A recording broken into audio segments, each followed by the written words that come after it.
शास्त्रों में अष्टमी तिथि को बहुत ही महत्वपूर्ण माना गया है। जिस बुधवार के दिन अष्टमी तिथि पड़ती है उसे बुध अष्टमी कहा जाता है। इस दिन विधिवत बुध देव और सूर्य देव की पूजा अर्चना करने का विधान है। मान्यताओं के अनुसार जिन लोगों की कुंडली में बुध कमजोर होता है उनके लिए बुध अष्टमी का व्रत बहुत ही फलदायी होता है। हिंदू धर्म के अनुसार जो भी मनुष्य पूरी श्रद्धा पूर्वक पूरे विधि विधान से बुध अष्टमी का व्रत करता है उसके सभी पाप नष्ट हो जाते हैं और उसे मृत्यु के पश्चात नरक में नहीं जाना पड़ता है। आज इस वीडियो में हम आपके लिए बुध अष्टमी व्रत के बारे में संपूर्ण जानकारी लेकर आए हैं। इस वीडियो में आपको बुध अष्टमी व्रत का महत्व और पूजा विधि, व्रत का फल, बुधाष्टमी व्रत की कथा बताई गई है जिसे सुनकर आप अपनी मनोकामना पूर्ण कर सकते हैं। तो चलिए जानते हैं बुधाष्टमी व्रत के बारे में। बुध अष्टमी पूजा का महत्व। हिंदू धर्म के अनुसार जो जातक बुध अष्टमी का व्रत रखते हैं उन्हें स्वर्ग लोक की प्राप्ति होती है। व्यक्ति के सभी पाप कट जाते हैं।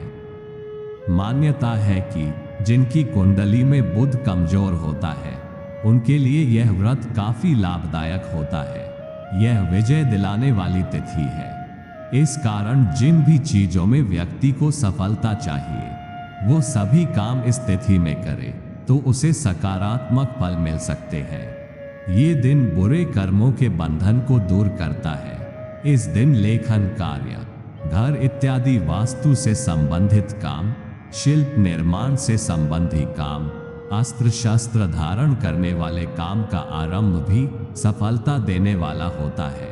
धर्मराज, माँ दुर्गा और भगवान शिव की शक्ति के लिए भी बुधाष्टमी के व्रत का काफी महत्व है।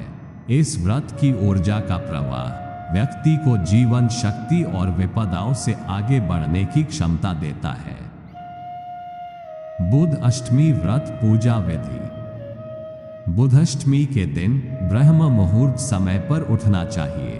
प्रातः काल उठकर स्नान कार्य करना चाहिए। यदि संभव हो तो किसी पवित्र नदी या सरोवर में स्नान करें, पर अगर ये संभव ना हो सके तो घर पर ही अपने नहाने के पानी में थोड़ा सा गंगा जल मिलाकर स्नान करें। स्नान के बाद सूर्य देव को जल अर्पित करें। अब एक कलश में गंगा जल भरकर अपने घर के पूजा कक्ष स्थापित करें। उसमें सोना छोड़ दें। गणेश जी का ध्यान करते हुए व्रत और पूजा का संकल्प लें। व्रत का संकल्प लेने के पश्चात बुध ग्रह की विधिवत पूजा अर्चना करनी चाहिए। बुधाष्टमी के दिन 8 प्रकार के पकवान जैसे कि मोदक, फेनी, घी का अपूप, वटक, श्वेत कसार से बने पदार्थ, सुहालक, खांड युक्त अशोक वाटिका और फल पुष्प तथा फेनी आदि को बांस के पत्तों में रखकर भगवान को भोग लगाना चाहिए। बुधाष्टमी के दिन बुध देव की पूजा के साथ बुधाष्टमी की कथा भी अवश्य सुननी चाहिए। इस भोग को फल, फूल, धूप आदि के साथ बुध देव को चढ़ाना चाहिए। पूजा खत्म होने के पश्चात भगवान पर चढ़ाए गए भोग को परिवार के सभी लोगों के साथ मिलकर ग्रहण करना चाहिए। कई जगहों पर बुध अष्टमी के दिन भगवान शिव और पार्वती की पूजा का भी नियम है। शास्त्रों के अनुसार इस दिन भगवान गणेश की भी पूजा की जाती है। इस दिन बुध देव के बीज मंत्र या गणेश अथवा शीर्ष का पाठ जरूर करें। गणेश जी के सरल मंत्र ओम गम ओम का अधिक से अधिक जाप करें। बुध अष्टमी व्रत का फल।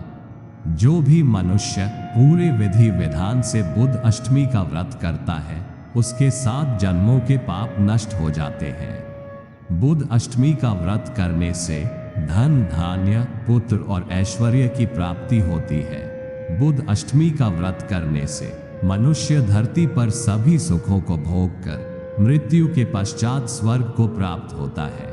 मान्यता है कि इस व्रत को पूर्ण करने के लिए लगातार 8 वर्ष तक उपवास करना चाहिए। आज के दिन हरे रंग के कपड़े पहने। बुध दोष दूर करने के लिए बुध अष्टमी के दिन करें ये उपाय। अगर आप बुध दोष से छुटकारा पाना चाहते हैं तो बुध अष्टमी के दिन भगवान गणेश को मोदक का प्रसाद चढ़ाएं। भगवान गणेश को मोदक बहुत प्रिय है। कुंडली से बुध दोष के प्रभाव को दूर करने के लिए बुध अष्टमी के दिन अपने हाथ की सबसे छोटी उंगली में पन्ना रत्न धारण करें। पन्ना रत्न धारण करने से पहले किसी ज्योतिषी से सलाह जरूर लें। बुधवार के दिन गाय को हरी घास खिलाने से भी भगवान गणेश प्रसन्न होते हैं और बुध दोष का असर कम होता है। बुध अष्टमी के दिन भगवान गणेश को सिंदूर अर्पित करें। बुध अष्टमी के दिन स्नान करने के पश्चात किसी मंदिर में जाकर गणेश जी को दूर्वा चढ़ाएं। अगर आप भगवान गणेश को दूर्वा की 11 या 21 गांठ चढ़ाते हैं तो इससे आपको बहुत जल्द फल प्राप्त होगा। आइए अब सुनते हैं बुध अष्टमी की कथा। बुधाष्टमी व्रत की कथा।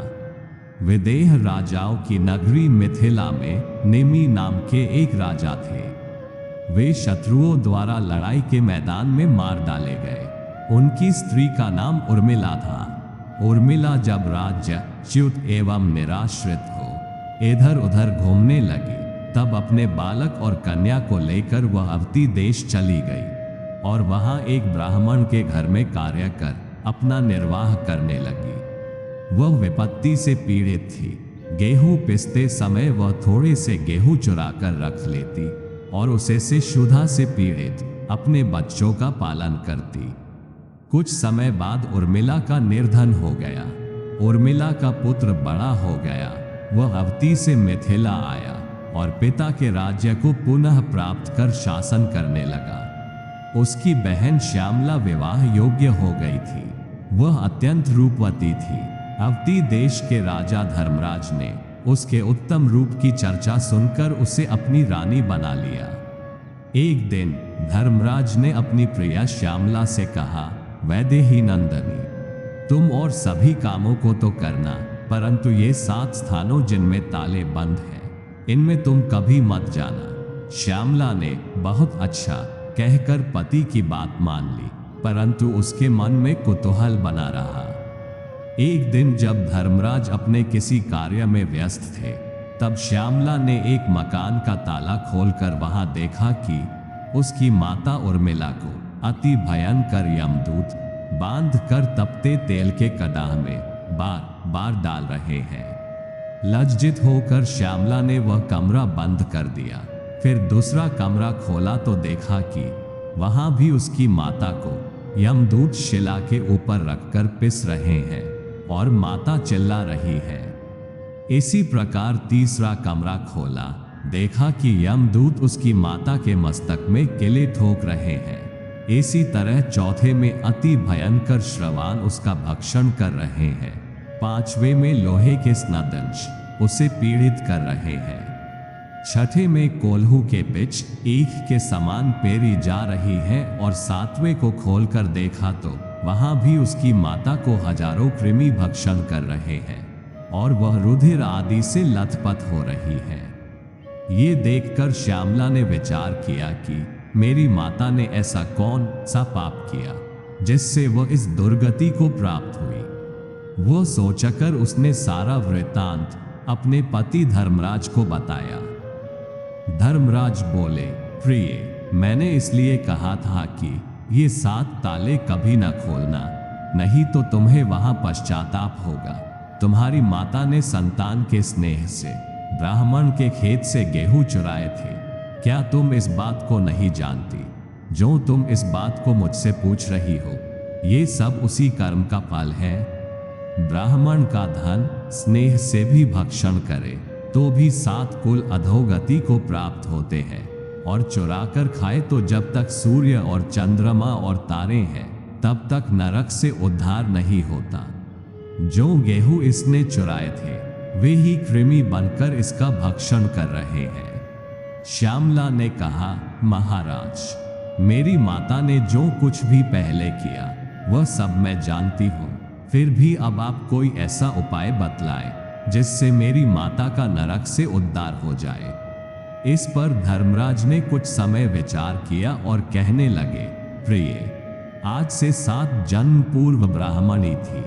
उस समय तुमने अपनी सखियों के साथ जो बुधाष्टमी का व्रत किया था, यदि उसका फल तुम संकल्प पूर्वक अपनी माता को दे दो तो इस संकट से उसके मुक्ति हो जाएगी। ये सुनते ही श्यामला सी स्नान कर अपने व्रत का पुण्य फल संकल्प पूर्वक माता के लिए दान कर दिया। व्रत के फल के प्रभाव से उसकी माता भी उसी क्षण दिव्य देह धारण कर विमान में बैठकर अपने पति सहित स्वर्ग लोक की चली गई और बुध ग्रह के समीप हो गई। यह व्रत अपनी संतानों को अपनी माता के लिए रखना चाहिए। इस व्रत को रखने से धन, धान्य, पुत्र, पौत्र, दीर्घ आयु और ऐश्वर्य मिलता है। आशा करता हूं कि आपको यह वीडियो पसंद आई होगी। अगर वीडियो पसंद आई हो तो वीडियो को लाइक और शेयर करें और ऐसी ही धार्मिक कथा, कहानी और वास्तु उपायों से जुड़ी वीडियो देखने के लिए हमारी चैनल को जरूर सब्सक्राइब करें। धन्यवाद।